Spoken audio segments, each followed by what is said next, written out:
Orang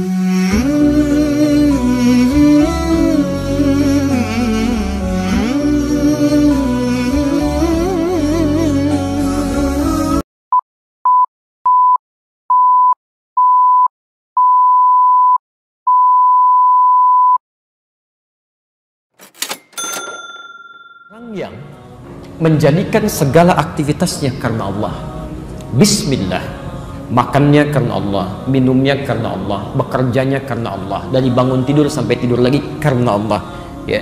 Dan maaf, sifat karena Allah ini tidak semata-mata keinginan, tapi diwujudkan dalam bentuk pengawasan. Perhatikan betul ini ya, baknya ini yang punya 14 makna. Salah satu maknanya musahabah, merasa dilihat.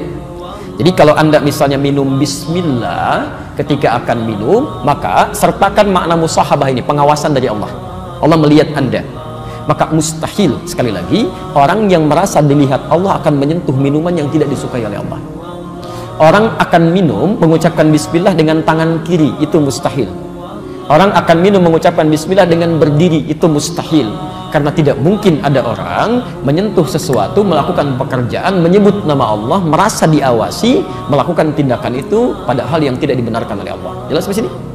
Baik, Anda bekerja, bismillah akan tanda tangan, penanya dipegang. Mustahil menggerakkan pena ini menandatangan proyek yang tidak jelas. Ya, ibu bismillah mau bikin status, mustahil membuat status yang menyakiti orang lain. Ya, bismillah, kenapa kamu seperti itu? Ini sudah agak jauh gitu ya, ini mustahil itu. Bismillah, taklim hari ini bersama Ustaz Fulan, Masya Allah, materi ini itu yang baik. Jelas ya? Maka ketika Anda lakukan itu, rahmat Allah akan diturunkan. Baik yang menghadirkan kebaikan dunia disebut dengan rahman. Orang-orang yang menyertakan Allah dalam kehidupan dunianya, maka Allah akan sertai ia dalam kemudahan aktivitasnya. Kemudian itu akan menjadi bekal ibadah.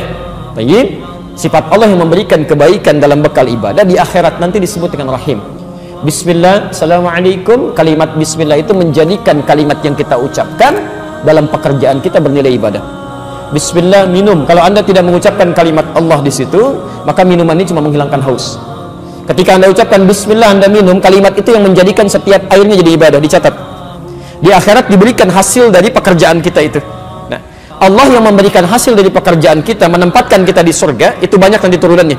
Ya, Masya Allah. Bahkan ada orang yang belum masuk surga, saking tingginya pahalanya langsung diperkenankan melihat Allah tanpa hijab. Itu sebelum masuk surga. Ada di Quran surah 75 ayat 22 sampai 23, posisi paling kiri sebelah atas itu. Wujuhu yawma idzin nadhirah. Ada orang-orang yang belum masuk surga, wajahnya sudah berbinar di gembira. Ya, ila rabbiha nadhirah. Dia bisa berhasil melihat Allah tanpa hijab.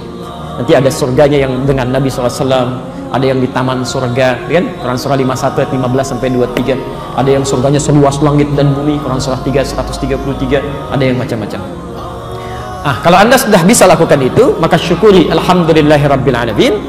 Kalau Anda bisa bersyukur, saya sudah pernah terangkan supaya tidak meluas, maka orang yang bersyukur atas nikmat Allah itu, Allah janjikan akan ditambahkan kembali nikmatnya. Konsepnya di Quran surah ke-14 ayat ke-7, ya. Wa idz ta'adzana rabbukum la in syakartum la azidannakum. Maka setelah alhamdulillahirabbil alamin, kemudian dituangkan kembali kalimat tambahan ar-rahmanir rahim. Siapa yang syukur kepada Allah, Rahman dan Rahim akan ditambahkan kembali. Jelas ya? Tapi jangan berbangga dulu, karena semua kenikmatan itu ujian, semua akan ditanya. Yang punya tetap Allah, itu cuma titipan saja, titipan saja. Ya, Anda diberikan nikmat misalnya, alhamdulillah, baju digunakan untuk ibadah. Allah tambah lagi, jangan bangga karena itu titipan. Digunakan untuk kebaikan. Yang punya tetap Allah. Yang punya disebut dengan Malik. Setiap yang punya akan mengambil dan bertanya. Saya titipkan kepada Anda, saya titip handphone ya, satu kali saya ambil, satu hari disebut dengan yaum. Saya tanya tentang titipan itu disebut dengan ad-din, kama tudinu tadinu tidan. Sebagaimana saya titipkan, saya akan tanya, Anda pertanggungjawabkan. Maka kemudian Allah katakan, kamu jangan sombong dengan apa yang saya titipkan. Harta benda kamu, kedudukan kamu, itu cuma bekal untuk ibadah, meningkatkan bekal kamu. Maka tetap Malik saya yang punya. Yaumuddin, kamu akan pertanggungjawabkan untuk saya berikan hasil dari perawatan titipan itu. Bagaimana cara kami merawatnya ya Allah? Dengan ibadah. Iyyaka na'budu. Jadikan semua titipan Allah itu sebagai ibadah.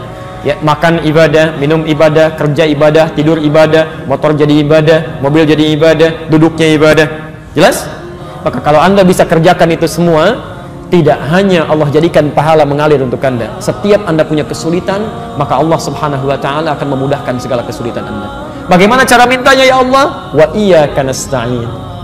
Baik, jelas ya? Nah, sekarang pertanyaannya, ya Allah, kalau kami sekarang akan berdoa meminta sesuatu kepadamu, Allah akan sampaikan, kalau ibadah kamu benar, menjadikan semua aktivitas sebagai ibadah. Lihat janjinya, Abu Daud nomor hadis 649. Di hadis qudsi saya pernah bacakan pertemuan lalu, idza qala al-'abdu, kalau seorang hamba mengatakan pada dirinya, dia berkata khususnya dalam salatnya, iyyaka na'budu, ya Allah, mulai sekarang kami akan jadikan seluruh aktivitas kami hanya ibadah untukmu. Di makannya ibadah, minumnya ibadah, kerjanya ibadah, segalanya ibadah. Kami bertekad seperti itu. Wa iyyaka nasta'in, dan jika kemudian dia berkata akan memohon sesuatu, kami kalau butuh apapun kami akan bermohon kepadamu ya Allah, hanya untukmu saja. Lihat jawabannya, hadza baini wa baina abdi, ini perjanjian antara aku dengan hambaku. Wali abdi, kalau hambaku benar ibadahnya, benar makannya ibadah karena Allah, benar minumnya ibadah karena Allah, benar salatnya ibadah karena Allah, masalah apapun yang kamu minta sekarang ini aku akan kabulkan.